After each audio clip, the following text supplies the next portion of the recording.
As we enter sacred time on the calendar, 40 days of Lent, a time when we give up something for the good of ourselves, let us join hearts together over the next few days and give up hostility towards each other, crime and violence, and be a peaceful nation. We can do it if we really try. Hello and welcome to Jamaica Magazine. I'm Adrian Atkinson. On the show today, Kingston and St. Andrew Municipal Corporation speaks to orderly development in the city. And we talk matters of the heart in our health feature. Stay with us.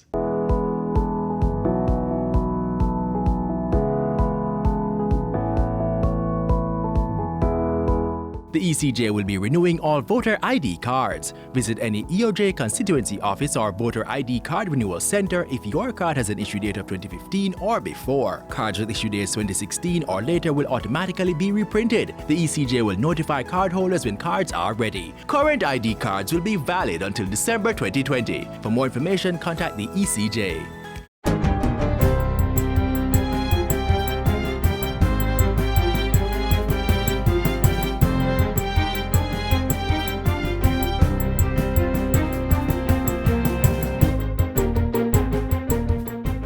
Good day, I'm Theodore Henry, and this is your JIS News for Thursday, February 27.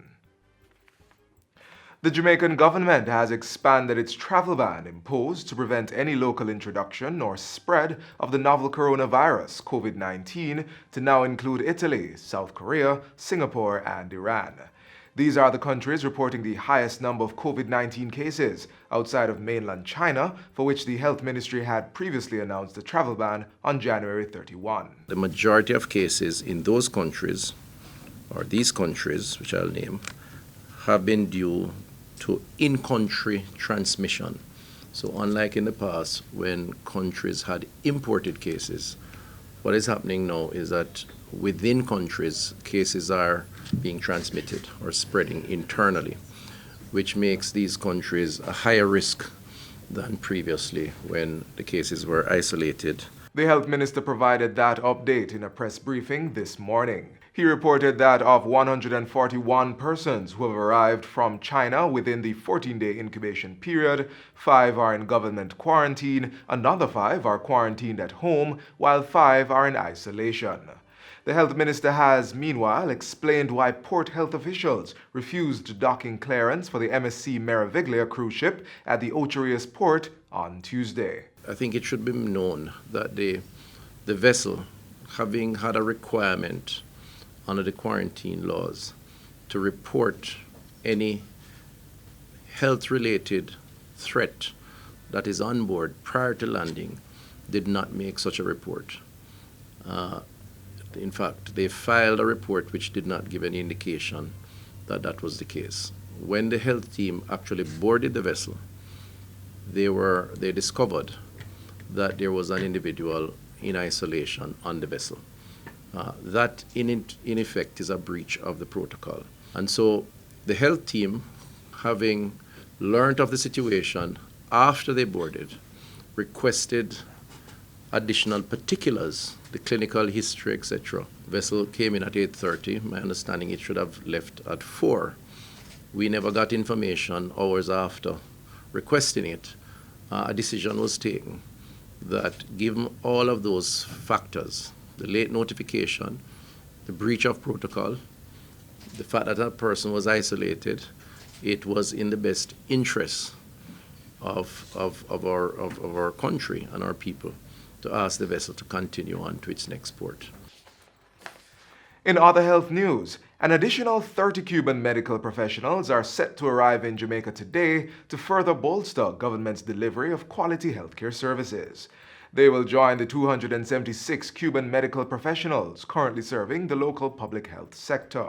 This follows Tuesday's signing for the renewal of a technical cooperation agreement between Jamaica and Cuba for another 3 years. Health and Wellness Minister Dr. Christopher Tufton points out that the agreement follows a third bilateral agreement of technical cooperation, which was signed between both governments in 2015. Without this partnership, Jamaica and Jamaica's healthcare system would be weaker. The reality is that the Cuban medical personnel who have come here have played a very critical role in terms of supporting our healthcare system at all levels, but primarily at the level of our hospitals.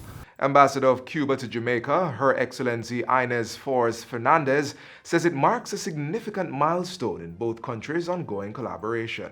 The agreement we signed this morning gives response to the demanding times we are living today and will contribute to face the current complex challenges in the health sectors. Meanwhile, the Marella Discovery 2 cruise ship made its second call to Port Royal on Monday, carrying 1,800 visitors to Kingston. This is the cruise ship's second arrival to the recently renovated Fort Charles, Port Royal's first fort.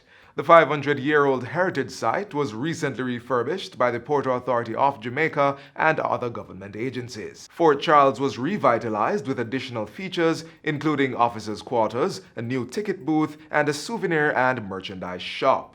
There's also a new Giddy House exhibit building adjacent to the original Giddy House that was built in 1888. Other attractions to be introduced include a Port Royal Museum, live archaeological dig, a pirate wharf, and the Sunken City Museum. The restoration of Fort Charles is part of the Port Royal Development Plan, which aims to transform the historic town into a thriving center for tourism. The Planning Institute of Jamaica, PIOJ, is reporting estimated economic growth of 0.1% for the October to December quarter of 2019. Director General Dr. Wayne Henry says this represents 20 consecutive growth quarters for the economy. He was speaking at the PIOJ's quarterly press briefing on Tuesday.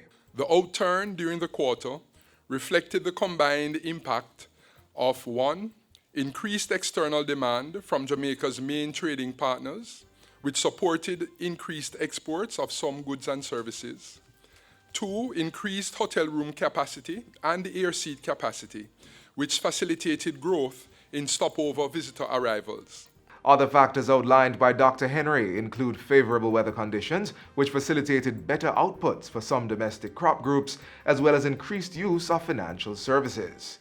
PIOJ's Director General says greater growth was hindered by the winding down of major construction projects, the slow rollout of new strategic investment projects, and plant downtime due to aged equipment in several industries.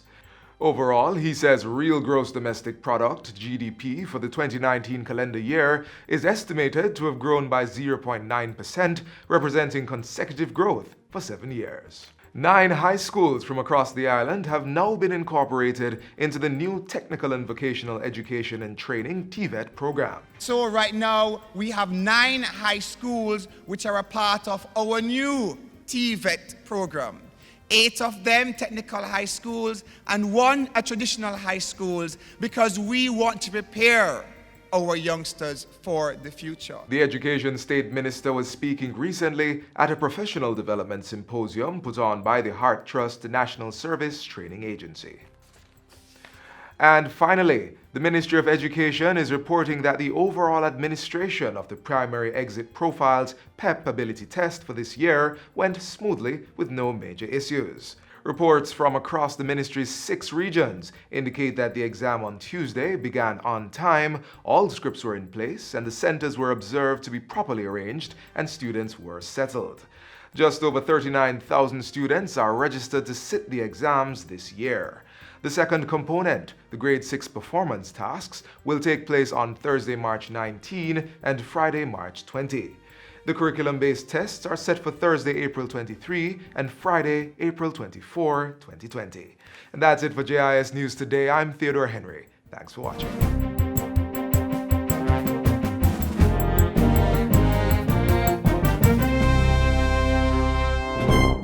Protect yourself from the flu virus. Visit your nearest health center or doctor to get the flu vaccine. Cover your mouth and nose when coughing and sneezing. Wash your hands regularly with soap and water or by using an alcohol-based hand sanitizer. Avoid the spread of germs by not touching your eyes, mouth, or nose. And be sure to regularly disinfect surfaces and objects that are used often. Remember, your health is your responsibility. The Kingston and St. Andrew Municipal Corporation speaks to checks and balances of orderly development in the city. The conversation is prompted by recent expansions in the capital's infrastructure development, such as housing and commercial buildings and roadworks.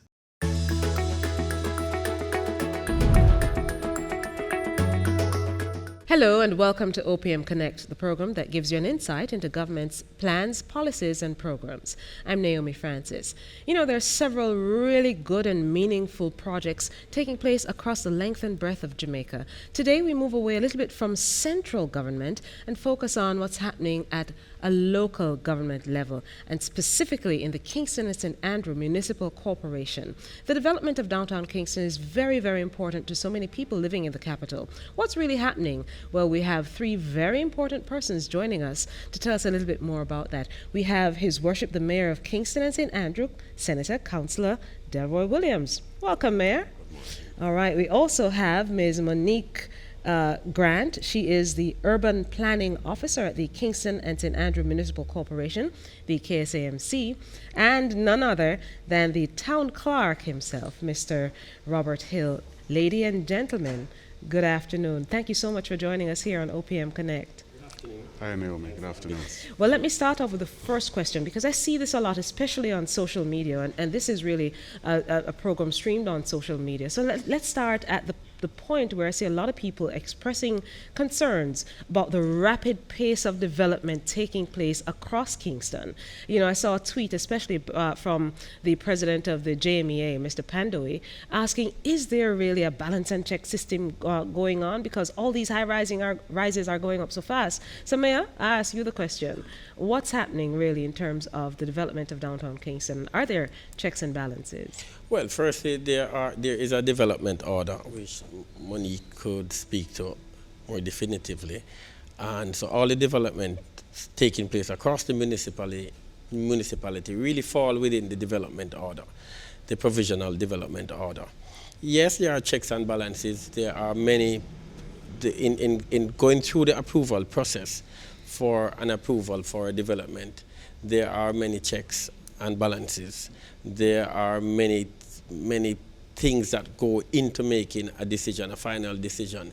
The building committee, for example, is comprised of councillors, of the technical expertise at the municipality, members of NEPA, members of the private citizens who are in the industry itself. So it's not just that you sit in a building committee meeting and it's just consists of councillors and KCC members of staff. The committee is broad, which means that all the considerations go into making a decision, but according to the law. Mm-hmm. So we are guided by the law. And as a municipality, we can't act outside of the law. There's the issue of the main issue for us at stake, and I believe it's an ongoing issue, and we have to just continue to discuss it and see if we can reach a position where there is clarity on the matter, but at the same time where we take all the interests into consideration. The issue of privacy, that I believe is a major issue, not the only issue, but the major issue surrounding the high-rise developments. Let me hear from the town clerk a little bit. How many of these developments are taking place across the Kingston St. Andrew area, if you have a hold on that as yet? Well, there's quite a number. We have a mixture of residential, which is broken down into single and multifamily developments. Mm-hmm. Mostly, it would be in the Kingston 6, 7, and 8 area, and they're also in Kingston 8 and 10. And there are other considerations for developments, certainly in the downtown area, where this is strictly commercial, light manufacturing or full-on manufacturing. So there's I don't have an exact number with me, but we do consider these applications twice per month. There are 2 billing meetings at council per month, which takes in, based on recommendations from our officers as well as the external technical expertise, that we take in and consider the applications prior to approving them. So there is a rigorous process Absolutely, involved. Absolutely. A part of the concern as well, I see, especially on social media, is do we involve agencies such as the NWA, the provision of water, solid waste, all those things? Mayor would have alluded to it earlier, Naomi. Yes. In considering any application, particularly if they are abutting a main road or is a heavily dense area, the National Water Commission, National Environment and Planning Agency, the National Works Agency, the Town and Country Planning Authority, ourselves. It may also need mines and geology. It may also need another set of environmental eyes on it, right? So it all depends on the type of application before us and where we see fit to refer these applications to these external agencies.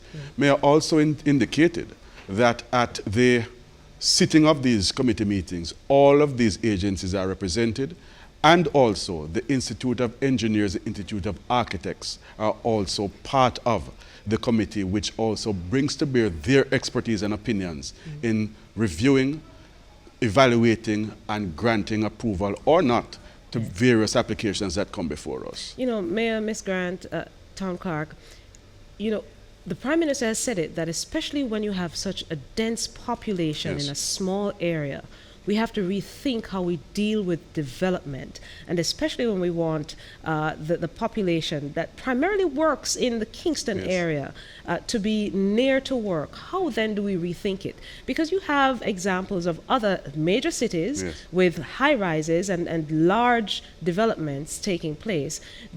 Is it that process? I mean, where is Jamaica planning to go based on the vision that you've seen and heard too from the Prime Minister? We're guided by the Provisional Development Order, which has the details in terms of zoning, in terms of setback, and this goes specifically to specific areas within Kingston and St. Andrews. So we in the Planning Department, we're guided by that document. So if someone submits an application for approval, we go through the document, we ensure that the setback and the density is done in regards to the specific zone. So not all areas are the same within Kingston and St. Andrews. So this guides us in detail. It's quite a large and detailed document as to zoning, building height, and setbacks, and a lot more. In terms of where we go, it's really a very sensitive time. It's a really delicate time, because Kingston is growing, and more, and that's where all the data suggests that cities will more and more. 90% of the world's population will probably live in urban areas, centers.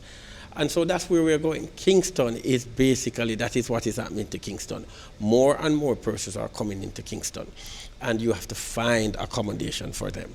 But then you have to plan it in such a way that you still maintain the character of your city. We have a very limited land space, so the only place to go is limited. So up is definitely up. So is how far you go up. And remember now, how far you go up also is a function of the infrastructure. You know, the infrastructure to support that development in terms of your transport, your sewage, you know, water, road network, all of that is important. So so we are on top of it. It's not that it's just willy-nilly, and someone asked where the word willy-nilly came from. It's that development is just ad hoc, and things just happening all over without planning. No, as Monique has said, the development order, the provisional development order is here. It guides the municipality, and it guides basically all the municipalities across the country and all the agencies in terms of making the decisions. But what is real is that more and more persons are coming into your city space. They need accommodation. There are many more infrastructure required, hotels, because we are going to the direction of a destination city. So we have to also factor in accommodation and so forth. Well, the vision is really to create, ultimately you really want to enhance the quality of life within your municipality. So the quality of life for your residents, which means that your development must be broad-based. It must include recreational spaces. The Prime Minister has spoken very directly in terms of that, and we are following that lead. It's also encouraging business and fostering business opportunities within your urban centers. So our foremost policy is we want to develop a destination city. And in developing a destination city, then there are parts that you have to fit into the city. Your history must come alive within the city. Your historical spaces must be transformed for your residents and your visitors. Your people must be able to interact with your culture and interact with your history. For us, a very important space is where the Ward Theatre is. It's called Parade. Because there lies the Ward Theatre. That space has been a theatre space for over 300 years. So this, we believe, is a space that is rich in history, rich in culture. And this space has to be transformed into a mix of shops and restaurants and at least semi-pedestrianized space, so that our residents and visitors can come into the space peacefully, leisurely, and interact with the space and our history. Congratulations to you and your team in terms of what you're doing to redevelop downtown Kingston and transform, really, our capital city. It really is commendable. I want to thank yourself, the town clerk, Ms. Grant, for coming and speaking about it. And certainly, I've invited you already again at any time to come so we can talk a lot more about what's happening and how we're going to solve some of the other issues and make Kingston that sustainable, livable city. Thank you so much for joining us for OPM Connect this week. Join us again next week for another interesting discussion.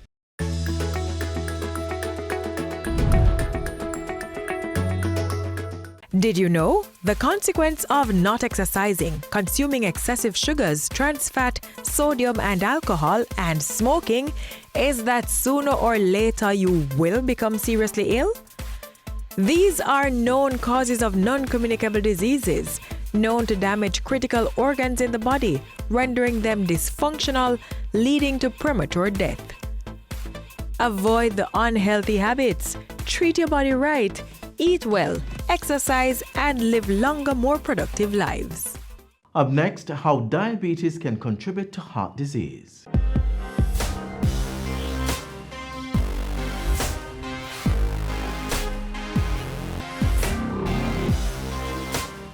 Diabetes is a common illness. Most of us may be aware of its various complications, such as diabetic retinopathy and neuropathy, diabetic kidney disease, and so on.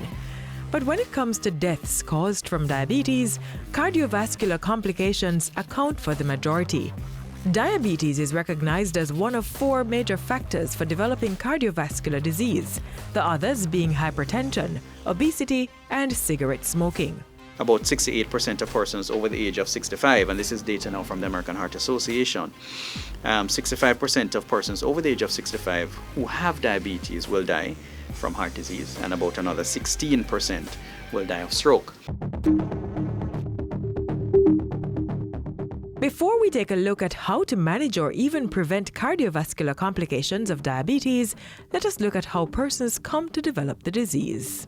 In a nutshell, what generally happens is that diabetic persons have a more rapid rate at which fat and cholesterol is deposited in the arterial system. So we all have that. It's considered part of the process of aging.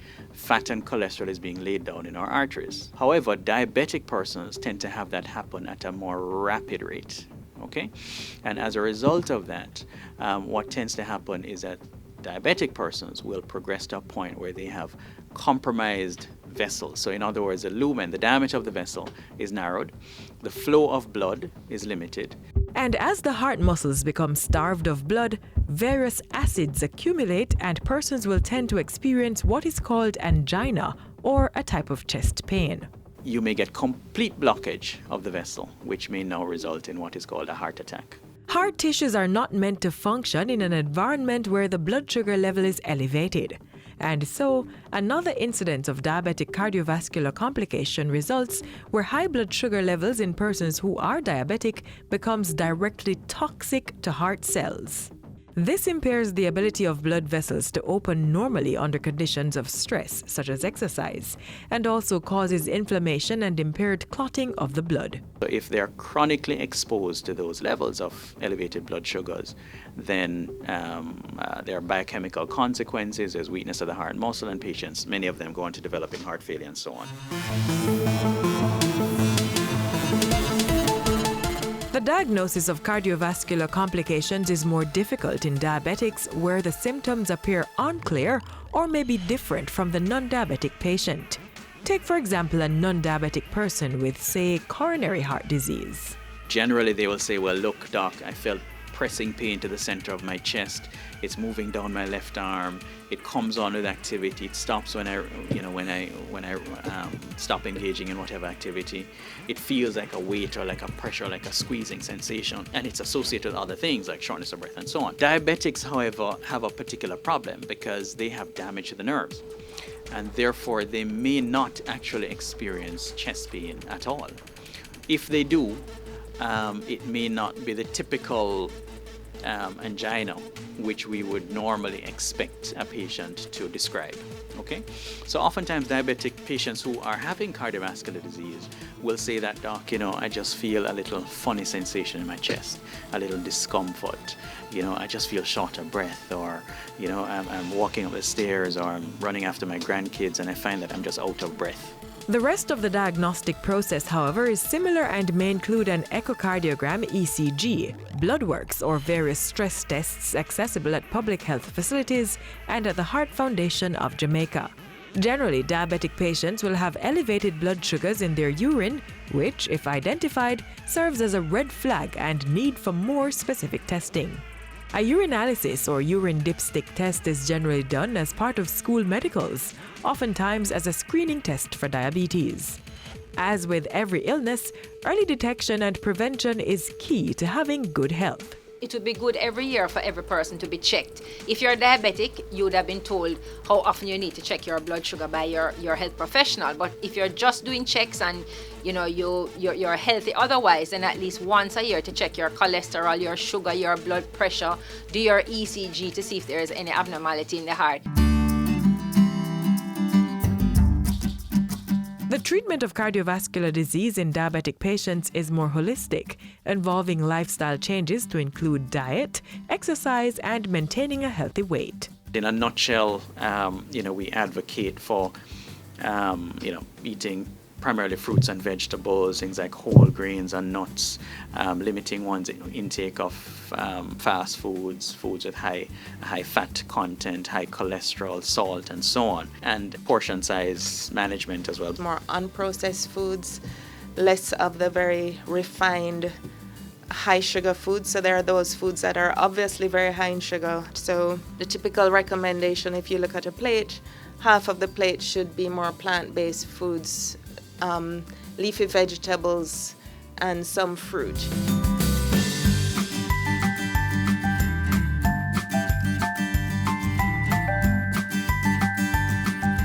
In general, 150 minutes minimum per week of moderate exercise such as swimming, brisk walking, jogging, or cycling is recommended.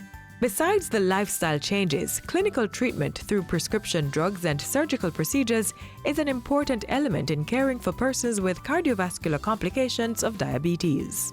We have medications to address symptoms. We have medications to prolong life. And that forms an important part of the approach. There are a variety of procedures which diabetic patients and other non-diabetic patients may qualify for, or it may be necessary to pursue. So we speak of things like stenting, for example, coronary artery bypass grafting, which is, of course, open heart surgery, major surgery. Diabetic patients we have a lower threshold for referring diabetics for that kind of procedure just because of the severity of their disease. Medications developed primarily for use by diabetic patients have been shown to have significant cardiovascular benefits as they reduce the risk of death and complications related to cardiovascular disease in diabetic patients. But with most of them still under patent, access is quite costly. Your best treatment option is to adopt healthy lifestyle practices that make you less prone to developing diabetes or cardiovascular disease.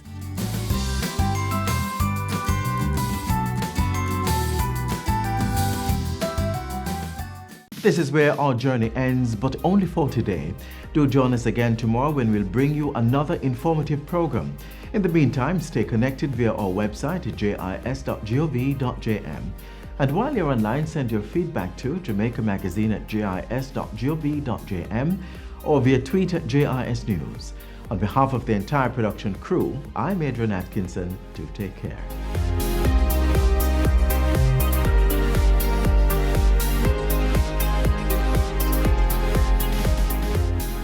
This has been a production of the Jamaica Information Service, the voice of Jamaica.